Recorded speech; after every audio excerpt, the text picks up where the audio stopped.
നമസ്കാരം, welcome back to our channel. ഇന്ന് നമുക്ക് സൂപ്പർ ടേസ്റ്റിലൊരു മീൻപീര എങ്ങനെയാണ് ഉണ്ടാക്കുന്നതെന്ന് നോക്കാം. മാങ്ങ ചേർത്തിട്ടുള്ളൊരു മീൻപീരയാണ് കേട്ടോ ഇത്. നമ്മൾ കുടംപുളി ചേർത്തിട്ട് ഉണ്ടാക്കുന്നത് പോലെ തന്നെ നല്ല ടേസ്റ്റാണ് മാങ്ങ ചേർത്തിട്ട് ഉണ്ടാക്കുന്ന മീൻപീരയും.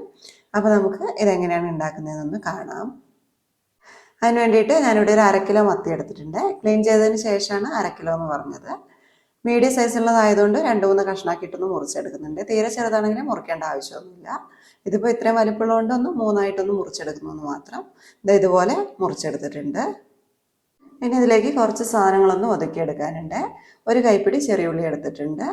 ഇത് നമുക്കൊന്ന് ചതച്ചെടുക്കാം കേട്ടോ. കല്ലിലിട്ടിട്ട് ചതയ്ക്കുന്നതാണ് എപ്പോഴും നല്ലത്. നമ്മൾ ജാറിലിട്ടിട്ട് അരച്ചെടുക്കുന്നതിനേക്കാളും നല്ലത്. ഇതൊരു 15 ചെറിയുള്ളി ഉണ്ട് കേട്ടോ. ഇതുപോലെ ഒന്ന് ചതച്ചെടുത്തിട്ടുണ്ട്. അതൊരു പാത്രത്തിലേക്ക് മാറ്റാം.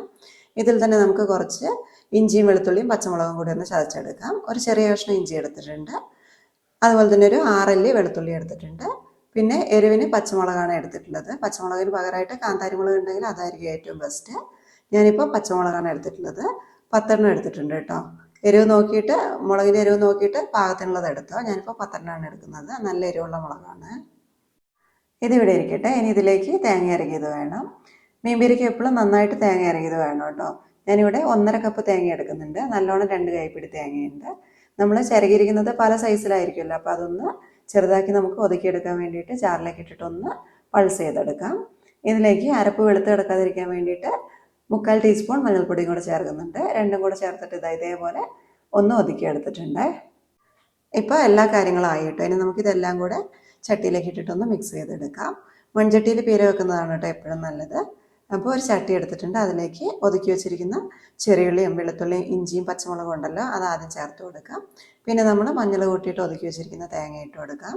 തേങ്ങയിലേക്ക് മഞ്ഞൾപ്പൊടി ഇട്ടിട്ട് ഒതുക്കി എടുക്കണമെന്നൊന്നും ഇല്ല കേട്ടോ. തേങ്ങ അധികം കനമില്ലാതെയാണ് ചിരകിയിരിക്കുന്നതെങ്കിൽ അത് നമുക്ക് ഇതേപോലെ തന്നെ ഡയറക്റ്റായിട്ട് ചട്ടിയിലേക്ക് ഇടാം. എന്നിട്ട് മഞ്ഞൾപ്പൊടി ഇട്ട് നന്നായിട്ടൊന്ന് കൈ വെച്ചിട്ടൊന്ന് തിരുമ്മി യോജിപ്പിച്ചെടുത്താലും മതി.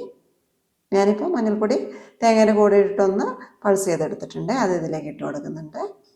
ഇനി ഇതിലേക്ക് പാകത്തിനുള്ള ഉപ്പും കൂടെ ചേർക്കാം.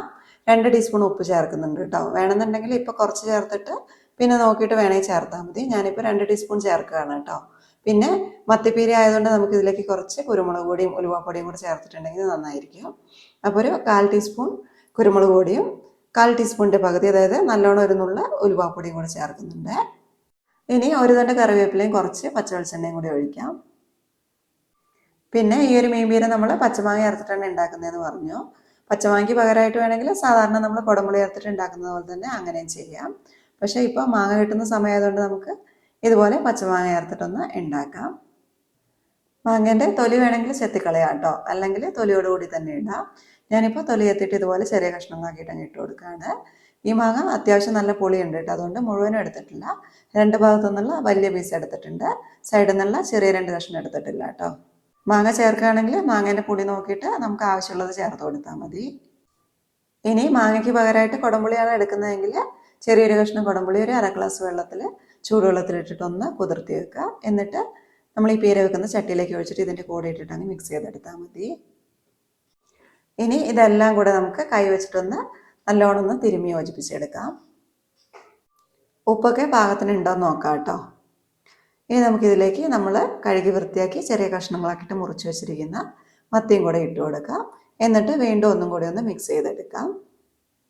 ഇതിലേക്ക് നമുക്ക് കുറച്ച് വെള്ളം കൂടി ഒഴിച്ചു കൊടുക്കാം കേട്ടോ. നമ്മൾ ആ തേങ്ങ ഒതുക്കിയെടുത്തിരുന്ന ജാറുണ്ടല്ലോ, അതിലേക്ക് ഒരു 1/2 കപ്പ് വെള്ളം കൂടി ഒഴിച്ചിട്ടൊന്ന് മിക്സ് ചെയ്തിട്ട് നമുക്ക് ഈ ചട്ടിയിലേക്ക് ഒഴിച്ചു കൊടുക്കാം. മാങ്ങയും മീനൊക്കെ ഒന്ന് വേവാൻ വേണ്ടിയിട്ട്. വെള്ളം ഒഴിച്ചില്ലെങ്കിൽ കുഴപ്പമൊന്നുമില്ല കേട്ടോ. ഇടയ്ക്കൊന്ന് തുറന്നു നോക്കി ഇളക്കി കൊടുത്തിരുന്നാൽ മതി. എന്നാലും കുറച്ച് വെള്ളം ഒഴിക്കുകയാണെങ്കിൽ ചട്ടീൻ്റെ അടിയിൽ പിടിക്കുകയൊന്നുമില്ല. മാങ്ങയൊക്കെ നന്നായിട്ട് വെന്ത് കിട്ടിക്കോളും. പിന്നെ നമ്മൾ നേരത്തെ പറഞ്ഞ പോലെ കുടംപുളി ചേർത്തിട്ടാണ് ഉണ്ടാക്കുന്നതെങ്കിൽ ഇതുപോലെ ജാറ് കഴുകി വെള്ളം ഒഴിക്കേണ്ട ആവശ്യമില്ല കേട്ടോ. കാരണം നമ്മൾ കുടംപുളി കുതിർത്തി വെള്ളം ഒഴിക്കാൻ പറഞ്ഞിട്ടുണ്ടായിരുന്നല്ലോ, അതുപോലെ ചെയ്താൽ മതി. ഇതുപോലെ അരപ്പിലേക്ക് വെള്ളം ഒഴിച്ചിട്ട് ഒഴിക്കേണ്ട ആവശ്യമില്ല. അപ്പോൾ എല്ലാ വെള്ളം കൂടെ കൂടുതലായി പോകും. കുറച്ച് വെള്ളത്തിൻ്റെ ആവശ്യമുള്ളൂ. 1/2 കപ്പ് വെള്ളത്തിൻ്റെ തന്നെ ആവശ്യമില്ല. 1/4 കപ്പായാലും കുഴപ്പമൊന്നുമില്ല. ഇനി നമുക്കിത് മീഡിയം ഫ്ലെയിമിൽ വെച്ചിട്ട് അടച്ചു വെച്ചിട്ടൊന്ന് വേവിച്ചെടുക്കാം. ഒരു 15-20 മിനിറ്റിൻ്റെ ഉള്ളിൽ തന്നെ മീനൊക്കെ നന്നായിട്ട് വെന്ത് കിട്ടിക്കോളുവേ. ഇടയ്ക്കൊന്ന് തുറന്നു നോക്കിയിട്ട് പൊടിഞ്ഞു പോകാതെ ഒന്ന് അടിയിലൊന്നും പിടിക്കാതെ ഒന്ന് ഇളക്കി കൊടുത്തേക്ക്. വീണ്ടും അടച്ചു വെച്ച് വേവിച്ചെടുക്കുക. ഇപ്പോൾ ഇതാ 15 മിനിറ്റ് കഴിഞ്ഞിട്ടുണ്ട്. മാങ്ങയും മീനൊക്കെ വെന്തിട്ടുണ്ട്. വെള്ളം കുറച്ചും കൂടെ വറ്റാനുണ്ട്. അത് നമുക്ക് തുറന്നു വെച്ചിട്ട് മീഡിയം ഫ്ലെയിമിൽ തന്നെ വെച്ചിട്ട് അങ്ങ് വറ്റിച്ചെടുക്കാം. ഇപ്പോൾ ഇതാ വെള്ളമൊക്കെ മുഴുവനും വറ്റിയിട്ടുണ്ട്. ഇനി നമുക്ക് ഫ്ലെയിം ഓഫ് ആക്കി കൊടുക്കാം. എന്നിട്ട് കുറച്ച് പച്ച വെളിച്ചെണ്ണയും ഒരു തണ്ട് കറിവേപ്പിലയും കൂടെ ഇട്ട് കൊടുക്കാം. അടച്ചു വെക്കാം. 2-3 മിനിറ്റ് കഴിയുമ്പോൾ തുറന്നു നോക്കി ഇളക്കിയെടുക്കാം കേട്ടോ. കുറച്ച് നേരം ഒന്ന് അടച്ചു വെക്കുമ്പോഴേക്കും ആ വെളിച്ചെണ്ണേൻ്റെയും കറിവേപ്പിലേൻ്റെ ഒക്കെ ടേസ്റ്റ് മീൻ ബിരിയാണിക്ക് പിടിച്ചിട്ടുണ്ടാകും. ഇപ്പോൾ ഇതാ അടിപൊളി ടേസ്റ്റുള്ള മീൻ ബിരിയാണി റെഡി ആയിട്ടുണ്ട്. ഉപ്പും പുളിയൊക്കെ പാകത്തിനുണ്ട്. ഉപ്പ് നോക്കിയിട്ട് വേണമെന്നുണ്ടെങ്കിൽ ചേർത്ത് കൊടുക്കാം കേട്ടോ. ഈ ഒരു മീൻ ബിരിയാണി മാത്രം മതി കേട്ടോ നമുക്ക് ചോറുണ്ണാൻ. നല്ല ടേസ്റ്റുള്ളൊരു മീൻ ബിരിയാണിയാണ്. അതേപോലെ തന്നെ കപ്പ പുഴുങ്ങിയതൊക്കെ ഉണ്ടെങ്കിൽ അതിൻ്റെ കൂടെയൊക്കെ കഴിക്കാൻ പറ്റിയിട്ടുള്ള നല്ലൊരു മീൻ ബിരിയാണി ഇത്. അപ്പോൾ മാങ്ങയുള്ള ഈ ഒരു സമയത്ത് മത്തീൻ്റെ കൂടെ ഇട്ടിട്ട് ഇതുപോലെ ഒന്ന് ബിരിയാണി ഉണ്ടാക്കി നോക്കുക കേട്ടോ. എല്ലാവർക്കും എന്തായാലും ഇഷ്ടപ്പെടുമായിരിക്കും. ഉണ്ടാക്കി നോക്കുക. എന്നിട്ട് അഭിപ്രായങ്ങളൊക്കെ ഒന്ന് താഴെ എഴുതണേ. പിന്നെ വീഡിയോ ഒന്ന് ലൈക്ക് ഷെയറും കൂടെ ചെയ്യണം. അതുപോലെ നമ്മുടെ ചാനൽ ഇതുവരെ സബ്സ്ക്രൈബ് ചെയ്തിട്ടില്ലെങ്കിൽ സബ്സ്ക്രൈബ് ചെയ്യാതെയാണ് കാണുന്നതെങ്കിൽ ഇപ്പോൾ തന്നെ ഒന്ന് സബ്സ്ക്രൈബ് ചെയ്യണേ. സബ്സ്ക്രൈബ് ചെയ്യുമ്പോൾ അതിൻ്റെ അടുത്തൊരു ബെൽ ബട്ടൺ ഇല്ലേ, അതും അതിലെ ഓളും കൂടി ഒന്ന് പ്രസ് ചെയ്യുകയാണെങ്കിൽ ഞാൻ ഇനി ഇടുന്ന പുതിയ വീഡിയോസൊക്കെ നിങ്ങൾക്ക് നോട്ടിഫിക്കേഷനായിട്ട് പെട്ടെന്ന് തന്നെ കിട്ടിക്കോളും. അപ്പോൾ ഇതുപോലെയുള്ള സിമ്പിളായിട്ടുള്ള നല്ല റെസിപ്പിയുമായിട്ട് അടുത്ത വീഡിയോയിൽ കാണാം. അതുവരെ നന്ദി, നമസ്കാരം.